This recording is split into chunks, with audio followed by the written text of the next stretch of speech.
ವಿಟ್ಲ ಪೆರುವಾಯಿ ಅವ್ಯವಸ್ಥೆಯ ರಸ್ತೆಯಿಂದ ನದಿಗೆ ಬಿದ್ದ ಕಾರು. ವಾರದೊಳಗೆ ಒಂದೇ ಜಾಗದಲ್ಲಿ ಎರಡನೇ ಅಪಘಾತ.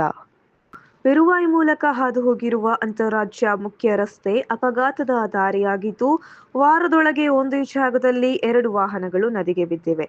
ರವಿವಾರ ರಾತ್ರಿ 5 ಪ್ರಯಾಣಿಸುತ್ತಿದ್ದ ಕಾರು ನದಿಗೆ ಬಿದ್ದಿದ್ದು, ಗಾಯಗಳೊಂದಿಗೆ ಪ್ರಾಣಾಪಾಯದಿಂದ ಪಾರಾಗಿದ್ದಾರೆ.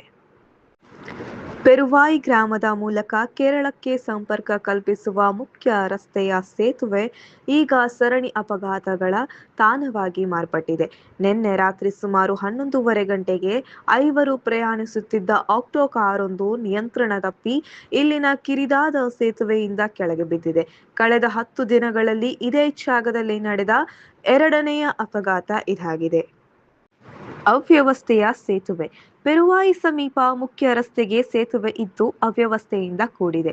ತೀರಾ ತಗ್ಗಿನಲ್ಲಿ ಸೇತುವೆ ಇದೆ, ಅಲ್ಲದೆ ಸೇತುವೆಯಲ್ಲಿ ಯಾವುದೇ ಸುರಕ್ಷತಾ ತಡೆಗಳಿಲ್ಲ, ಯಾವುದೇ ತಡೆಬೇಲಿ ಇಲ್ಲ. ಇದರಿಂದಾಗಿ ಮತ್ತೆ ಮತ್ತೆ ಅಪಘಾತಗಳು ಸಂಭವಿಸುತ್ತಿವೆ.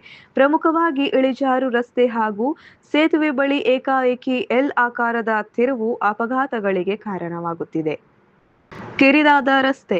ಬೆರಿಪದವು ಬಳಿಯಿಂದ ಕೇರಳವಾಗಿ ಸಾಗುವ ಈ ರಸ್ತೆ ಪೆರುವಾಯಿ ಜಂಕ್ಷನ್ ಬಳಿಕ ಕಿರಿದಾಗಿದೆ. ರಸ್ತೆ ಅಗಲೀಕರಣಗೊಳ್ಳಬೇಕು ಎಂಬ ಹೋರಾಟಗಳು ನಡೆದರೂ ಯಾವುದೇ ಪ್ರಯೋಜನವಾಗಿಲ್ಲ. ರಸ್ತೆಯಲ್ಲಿ ಏಕಕಾಲಕ್ಕೆ ಒಂದೇ ವಾಹನ ಚಲಿಸುವಷ್ಟು ಮಾತ್ರವೇ ಜಾಗವಿದೆ. ಬಸ್ಸು, ಲಾರಿ, ಕಾರುಗಳು ಎದುರು ಬದುರಾದರೆ ಹಿಂದೆ ಮುಂದೆ ಸರ್ಕಸ್ ಮಾಡಿ ಸೈಡ್ ನೀಡಬೇಕಾದ ಅನಿವಾರ್ಯತೆ ಇದೆ. ತಿರುವು ಮುರುವು ರಸ್ತೆಯಾಗಿರುವ ಕಾರಣ ಅಪಾಯವೇ ಅಧಿಕ. ಪ್ರತಿನಿತ್ಯ ನೂರಾರು ವಾಹನಗಳು, ಶಾಲಾ ಕಾಲೇಜು ವಿದ್ಯಾರ್ಥಿಗಳು ಮತ್ತು ಸಾರ್ವಜನಿಕರು ಇದೇ ರಸ್ತೆಯನ್ನ ಅವಲಂಬಿಸಿದ್ದಾರೆ.